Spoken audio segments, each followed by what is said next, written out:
자, 오늘의 빅3 중에 두 번째 이슈. 박근혜 전 대통령, 뭉치면 살고 흩어지면 죽는다. 어제, 권영세 비대위원장, 또 권성동 원내대표를 비롯해서 국민의힘 지도부들이 대구의 달서구에 계시는 박근혜 전 대통령 사저를 찾아서 예방을 했습니다. 뜬금없이 왜 거기 갔느냐라고 하는데 사실 뜬금없는 건 아니죠. 지금 윤석열 대통령의 이와 같은 비상계엄 사태로 인해 가지고 사실상 보수가 좀 상당히 흩어져 있습니다. 상당히 흩어져 있습니다. 특히 이제 한동훈 전 대표 내란이다 뭐 이런 얘기를 하고 하면서 거기에 일부 동조하시는 분들도 없지는 않았습니다. 그렇기 때문에 8명이 탄핵에 찬성을 해서 윤석열 대통령이 지금 영어의 몸이 된 것 아니겠습니까? 지금 현재 선통합 후 쇄신, 선집토끼 후 산토끼 전략으로 지금 현재로서는 보수를 흩어진 보수, 빵 터진 흩어진 보수를 다시 한번 모아 하는 그런 지금 전략으로 지금 국민의힘 지도부가 그러고 있지 않습니까? 얼마 전에는 이명박 전 대통령도 뵙고 그 외에 지금 뭐 그 국민의힘 고문단을 비롯해서 중진 우리 원로분들을 계속 만나면서 여론을 모집하고 있고 그에 대한 활용 점정으로서 박근혜 전 대통령을 직접 찾아뵙는 건 아니겠습니까? 사실 박근혜 전 대통령은 2017년 당시 원내대표였던 그때 법사위원장이었던 권성동 의원의 발의 등으로 해서 정말 모진고초를 겪었습니다. 그래서 그런가요? 권성동 현 원내대표가 가서 박 대통령께 그때는 정말 죄송했습니다. 라고 사과를 하는 모습을 봤습니다. 아마 저희 TV를 시청하는 분들 중에 적지 않은 분들이 그런 모습에 참 답답해하는 그런 분들이 있었는데 박 대통령이 뭐라고 했죠? 괜찮다고. 시간이 다 지난 일 아니냐고. 저는 그 말씀에 가슴이 찡했습니다. 야, 남자보다 100배 낫다. 우리가 한번 꽁하게 마음먹으면 사실 친구도 등 돌리고 돌아서는 건 아니겠습니까? 그런데 권성동 원내대표가 정말 10여 년 만에 그렇게 나갔고 거기에 박 대통령이 괜찮습니다. 지금은 하나로 합칠 때입니다. 그렇게 하면서 당에 있는 분들이 자기 주장을 너무 지나치게 강하게 하는 것은 이 어려울 때에 나갈 바가 아니다라고 애돌려서 얘기를 하고 그 대상이 누군지를 딱 집어 얘기를 하진 않았습니다. 하지만 그에 대해서 그게 누구나 가장 최유력서는 한동훈 전 국민의힘 대표였다라는 견해가 가장 유력하고 두 번째는 바로 앞에 있던 권성동 원내대표를 지칭했다라는 그런 해석도 없지는 않습니다. 특정인을 얘기를 하지 않았기 때문에 누구라고 딱 짚지는 않겠습니다만 맥락상 한동훈 전 대표를 얘기를 했을 가능성이 상당히 크지 않겠습니까? 한동훈 대표는 최근에 국민이 먼저다라는 책을 내면서 절반은 지난 그 비상계엄 이후에 탄핵, 윤 대통령 구속 있었던 막후 얘기를 절반 정도 얘기를 했고 그 이후 그 중에 또 상당 부분은 이재명을 저격하는 글 그리고 그 이후에는 본인의 그 생각 이런 것들을 그 얘기를 하고 있는 것 같은데요. 그래서 이제 한동훈의 선택과 뭐 생각 뭐 이런 책을 얘기를 했습니다만 일부는 그 내용을 제가 그 압축본을 다 읽어봤습니다만 본인이 좀 너무 서둘렀다. 그거에 많은 교훈을 얻었다라고 해서 한동훈의 반성문도 적지 않게 있기는 있었습니다. 하지만 여전히 그 당시 본인의 선택이 맞았다라는 그런 내용이 주류를 이루고 있어서 특히 지금 윤 대통령을 지지하고 윤 대통령의 복귀를 바라시고 그러면서 이제 윤 대통령의 무죄 석방, 나아가 탄핵 기각 내지 각하를 주장하는 많은 지금 자유우파의 그 지지자들한테 많은 여전히 그 가슴에 상처를 안기고 있는 것도 사실이죠. 실제로 제가 방송을 하면서 한동훈이라는 이름 내는 것 자체에 대해서도 굉장히 그 알레르기 반응을 일으키시는 분들이 적지 않은 것을 보면은, 윤 대통령에 대한 사랑, 더불어서, 한동훈 전 비대표에 대한 서운함이 여전히 지금, 현실로서 있는 그런 것을 보는 것 같습니다.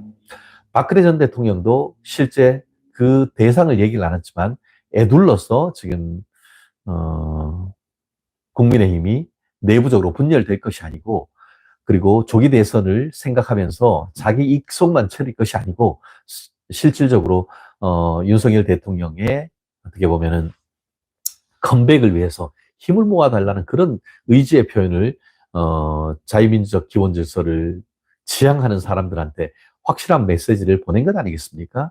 저는 박 대통령 말씀 100배 지지합니다. 일부 국민의힘 내부에서도, 아니, 박 대통령한테 가서 그렇게 얘기한다고 해서 표가 떨어지지 뭐이냐라고 하는데, 그건 당신들 소리고, TK, PK의 지지를 받지 못하고 국민의힘 후보가 되기도 어렵고, 그러한 확실한 지지 없이는 대통령 되기도 어렵다는 것 너무나 잘 알지 않습니까? 윤 대통령이 0.75% 차이로 이겼습니까? 그런데 대구 경북을 비롯한 TK, PK 지역에 압도적인 지지가 있었기 때문에 그런데, 지금 현재 일부 물론 그 한동훈 대표에 대한 지지세가 없진 않습니다만, 대구 경북 지역에 가서 한 대표 얘기를 하면은, 어휴, 뭐 입에서 막 주먹이 막 나오는 것 같아요. 아, 좀 안타깝기도 하고 좀 속상하기도 한 그런 상황입니다. 하지만 박근혜 전 대통령이 그 국민의힘 지지자를 위해서 보내신 말씀은 너무나 명확합니다. 본인의 뼈아픈 경험이 있지 않습니까? 왜 지금 이 시점에 권영세 비대위원장이 갔겠습니까? 정말 그 당시에 대통령으로서 탄핵당하고 구속당하면서 그때 생각했던, 그때 대안으로 생각했던, 그때 아쉬웠던 것들, 정말 경험했던 본인 박근혜 전 대통령의 살아생생한 증언을 듣고 그에 대한 대책을 한번 들어보기 위해서 간 것 아니겠습니까? 정말 상처를 헤집는 그런 아픔이 박근혜 전 대통령에게는 그 사람들을 맞이하면서 아마 있었을 겁니다. 그렇지만 박근혜 전 대통령은 그런 본인의 아픈 기억을 끄집어내서라도 현 상황 속에서 전국을 안정시키고 윤석열 대통령을 다시 용산 대통령실로 회복시키기 위해서 그 충정의 마음으로 저는 박근혜 전 대통령이 유영아 의원에게 얘기를 해서 오시라라고 저는 했을 것이라고 제 개인적으로는 믿어 의심치 않습니다. 박 대통령께서 얘기하신 것처럼 한동훈 대표나 아니면 예전에 탄핵을 찬성했던 사람들이나 지금은 민주당에 이용당할 때가 아닙니다. 얼마 전에 민주당의 요물, 자칭 정치구단 박지원이가 뭐라고 했습니까? CBS 라디오였습니까? 나가가지고 지난 탄핵 과정에서 가장 기여한 인물 한 명 꼽으라고 했으니까 누구를 꼽았는지 아시죠? 박지원이가 히덕거리면서 국민의힘 국회의원 8명 모시고 온 한동훈이라고 했습니다. 제가 그 얘기를 들으면서 정말 뺨따구를 한번 때려보고 싶은 그런 생각이 들었었는데요. 옛날에 박근혜 전 대통령을 탄핵할 때에 바른정당 만들어서 뛰쳐나갔던 유승민, 그리고 또 노룩 패스 했던 김무성 당대표가 옛날에 어떻겠습니까? 이것도 카드라가 아니고 이거는 뭐 정설인데, 김무성이 박지원을 찾아가가지고 귓속말로 형님 준비됐습니다 라고 하면서 박근혜 대통령 탄핵에 찬성표를 던졌다는 건 아니겠습니까? 정말 보수는 이래서 안 되는 겁니다. 역사가 반복되지 않게 하기 위해서는 정말 우리 애국 시민들이 지난 주말 정말 광화문 광장에서 숭례문까지, 그리고 여의도 광장 전역을 정말 애국 시민의 물결 치듯 했다고 하면, 이제는 국민의힘 국회의원들이 자기 직을 걸고 나서야 되는 건 아니겠습니까? 그런 의미에서 좀 이따 얘기하겠습니다만, 박수영 전 의원, 정말 형님인데, 정말 박수를 보내고 그 용기에 정말 목숨 걸고 단식하는 그런 모습, 3일 지나면서 지금 배는 고프지 않지만 이게 혈당이 떨어지면서 두통이 온다라고 하는 그런 모습, 전화 받기도 힘들고 하니까 메시지로 찾아오는 것도 힘들고, 찾아오고서 사람 만나는 것도 힘드니까, 에너지 너무 떨어지지 않게 카톡이나 문자 메시지 이런 걸로 해서 연락을 주시라 하는 정말 그런 안타까운 말씀을 들었습니다. 그 말씀, 정말 국민의힘 108명 의원들, 당신들 박수영 의원 절반이라도 해요. 그렇지 않습니까? 그 정도의 결기를 한번 보이시라고. 아니면은 옛날처럼 머리 한번 좀 박박 한번 깎아보든가.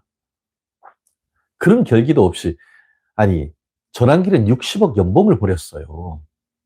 지금 박수영 전 의원은 자기 목숨 걸고 있단 말이에요.